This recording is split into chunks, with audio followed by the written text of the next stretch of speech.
జగన్ కు తలవంపులు తెచ్చేలా వైసీపీ ఎమ్మెల్యేలు ప్రవర్తిస్తున్నారా? అసెంబ్లీ అలవెన్సుల కోసం దొంగచాటుగా రిజిస్టర్లో సంతకాలు చేస్తోంది ఎవరు? అసెంబ్లీకి రాకుండానే అటెండెన్స్ వేయించుకుంటోన్న ఆ ఎమ్మెల్యేలెవరు? అలవెన్సుల కోసం అసెంబ్లీకి దొంగల్లా వెళుతున్న ఎమ్మెల్యేలపై జగన్ సీరియస్ అయ్యారా? క్రమశిక్షణా చర్యలకు ఉపక్రమించారా? అసలు వైసీపీలో ఏం జరుగుతోంది? వైసీపీ అధినేత జగన్ ఇంకా ఓటమిని జీర్ణించుకోలేకపోతున్నారా అంటే అవుననే సమాధానమే సొంత పార్టీ నేతల నుంచి సైతం వినిపిస్తోంది. నిజానికి 2014లో ఓడినప్పుడు జగన్ రెడ్డి ఇచ్చిన స్టేట్మెంట్కి యావత్ ఏపీనే ఫిదా అయ్యింది. చంద్రబాబును ఉద్దేశించి ఓడిన వెంటనే జగన్ రెడ్డి ప్రెస్ ముందుకొచ్చి ఎలక్షన్లో విన్నింగ్ అంటే అవతలోడు ఎంత గట్టిగా కొడితే నేను దాన్ని ఎంత గట్టిగా తీసుకోగలుగుతాననేదే విన్నింగ్ కు రేపొద్దున్న నాంది. కొట్టాడు, తీసుకున్నాం, మా టైం వస్తుంది, మేము కొడతాం. ఈ డైలాగ్ అప్పట్లో ఎవరు రాసిచ్చారో తెలియదు కానీ జనంలోకి బాగా వెళ్ళింది. దీన్ని స్పోర్టివ్నెస్ అంటారు. జగన్ ఓటమిని కూడా ఇంత స్పోర్టివ్గా తీసుకున్నాడని అప్పట్లో సామాన్య జనం చర్చించుకున్నారు కూడా. నిజానికి 2019 వైసీపీ బంపర్ మెజారిటీకి 151 సీట్లు రావడానికి ఇదే నాంది అని చెప్పడంలో అతిశయోక్తి లేదు. అయితే 2024 ఎన్నికల ఫలితాల తర్వాత మాత్రం జగన్ ఇచ్చిన స్టేట్మెంట్ చూస్తుంటే ఓ రకంగా అతను పెద్ద షాక్ కి గురయ్యారా అనిపించక మానదు.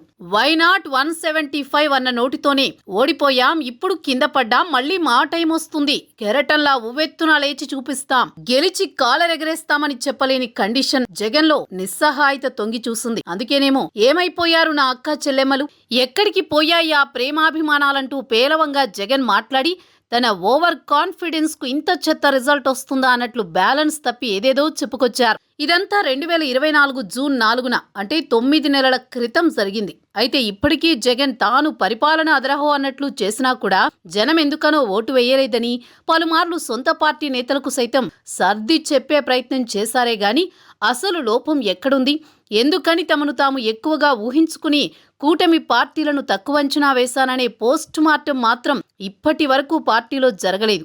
ఒక రకంగా చెప్పాలంటే ఇంకా జగన్ తానే పవర్లో ఉన్నట్టు, తన హవానే నడుస్తుందన్నట్లు ఓ రకమైన భ్రమలో ఉన్నారేమో అనిపిస్తోంది. 10% సీట్లు గెలుచుకుంటే అంటే 18 సీట్లైనా రాకపోతే ప్రతిపక్ష హోదా రాదని తెలిసి కూడా అది ఇస్తేనే అసెంబ్లీలో అడుగు పెడతా అంటూ మంగమ్మ శపథాలు చేసేసి ఆ ఒట్టును కూడా 60 రోజులకోసారి గట్టు మీద పెట్టి అసెంబ్లీలోకి ఎంట్రీ ఇచ్చి మళ్లీ 10 నిమిషాలు గడవక ముందే తుర్రుమంటున్నారు. సరే, తనకున్న ఈగో కారణమో లేదంటే తనకు బొత్తిగా నచ్చని స్పీకర్ అయ్యన్న పాత్రుని డిప్యూటీ స్పీకర్ రఘురామకృష్ణంరాజులను అధ్యక్ష అని పిలవాల్సి వస్తుందన్న కారణమో తెలియదు కానీ సెషన్స్కు డుమా కొట్టి అప్పుడప్పుడు మీడియా ముందుకొస్తున్నారు. అయితే ఇక్కడే జగన్ మరో పెద్ద తప్పు చేస్తున్నారని రాజకీయ విశ్లేషకులు అంటున్నారు. తాను రాకపోయినా మిగిలిన 10 మంది ఎమ్మెల్యేలనైనా జగన్ అసెంబ్లీకి పంపితే బాగుండేదని, వారిని కూడా వెళ్లనీయకుండా కట్టడి చేసి ప్రజాస్వామ్యాన్ని అపహాస్యం చేసేలా వైసీపీ బాస్ ప్రవర్తిస్తున్నాడనేది పరిశీలకుల భావన. శాసనసభలో ఉన్నది ఉండేది రెండే పక్షాలు అయినప్పుడు ఎందరు ఎమ్మెల్యేలు ఉన్నారనే సంఖ్యాబలంతో నిమిత్తం లేకుండా తనకు ప్రతిపక్ష హోదా ఇచ్చే తీరాలనే ఇచ్చే వరకు శాసనసభకు రాబోనని జగన్ భీష్మించుకుని కూర్చోవడంలో అర్థం లేదని ఓవైపు కామెంట్స్ వినిపిస్తున్నాయి. తమ పార్టీ ఎమ్మెల్యేలు కూడా సభకు హాజరు కాకుండా కట్టడి చేస్తున్నారని భావిస్తున్న జగన్ కు కొందరు ఎమ్మెల్యేలు చాటుమాటుగా శాసనసభకు వెళ్లి అటెండెన్స్ రిజిస్టర్లో సంతకాలు చేసి వెళ్లిపోతుండడం, ఆ కారణంగా వైసీపీ ఎమ్మెల్యేలు దొంగల్లాగా వచ్చి వెళుతున్నారంటూ స్పీకర్ అనడం షాక్ కి గురిచేసింది. అయితే పార్టీ పరువు తీసేలాగా వ్యవహరించిన ఆ 7 ఎమ్మెల్యేల మీద జగన్ ఆగ్రహం కట్టలు తెంచుకుందట. ప్రతిపక్ష హోదా ఇస్తే తప్ప తాను శాసనసభకు రాను అని జగన్ తొలి సెషన్ సమయంలోనే ప్రకటించారు. హోదా ఇవ్వడం ప్రభుత్వ బాధ్యత అని ఆయన అన్నారు. ఇన్ని చేసిన ప్రభుత్వం మాత్రం స్పందించలేదు సరికదా. ప్రతిపక్ష హోదా ఇవ్వాల్సింది మేము కాదు జనం అంటూ లాజిక్గా మాట్లాడుతున్నారు. పైగా 60 రోజులు సభకు వరుసగా డుమ్మా కొడితే ఎమ్మెల్యే పదవి కూడా పోతుందంటూ కొత్త రాజ్యాంగ నిబంధనను తెరపైకి తెచ్చింది కూటమి ప్రభుత్వం.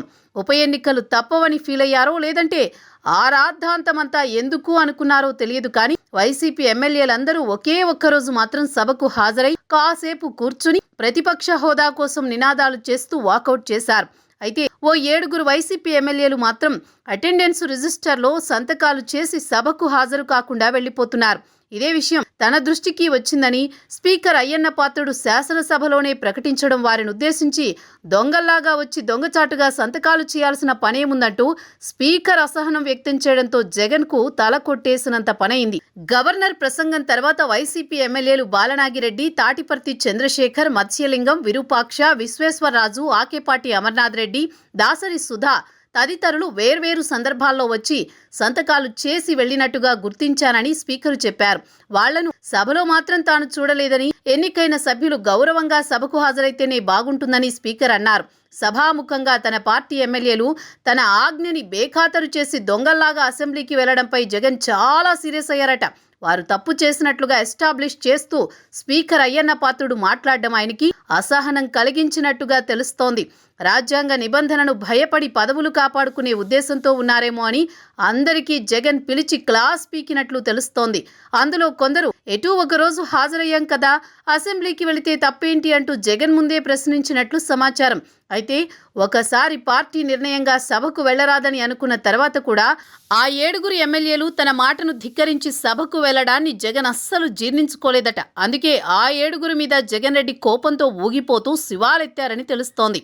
ఇక్కడే జగన్ కో ట్విస్ట్ ఎదురైందనేది టాక్ వినిపిస్తోంది. ఒక ఎమ్మెల్యే గెలిచినా అసెంబ్లీకి వెళ్లి తన వాణిని వినిపించడం ఆనవాయితీ అని, ఇందుకు భిన్నంగా జగన్ ప్రవర్తించడం కరెక్ట్ కాదని సీనియర్లు సైతం ఆయనకు సర్ది చెప్పే ప్రయత్నం చేశారట.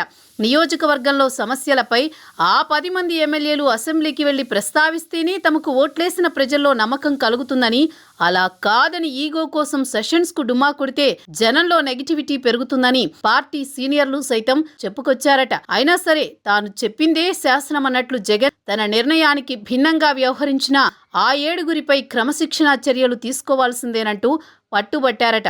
ఓవైపు పార్టీలో పెద్ద తలకాయలని చెప్పబడే నేతలు, మరోవైపు రాజ్యసభ ఎంపీలు, మండలిలో ఎమ్మెల్సీలు ఒక్కొక్కరిగా పార్టీని వీడుతున్న నేపథ్యంలో జగన్ కొంత పట్టు విడుపులతో ప్రవర్తించడం మేలని సజ్జల అండ్కో కూడా ఆయనకి నచ్చజెప్పే ప్రయత్నం చేశారట. మరి జగన్ ఇంకా తాను పట్టిన కుందేలుకి 3 కాళ్ళు అన్నట్టు వన్ సైడెడ్గా ఉండి చేతిలో ఉన్న ఆ 10 మందిని వదులుకుంటారో, సజ్జల మాట విని కామ్ అవుతారో వేచి చూడాలి మరి.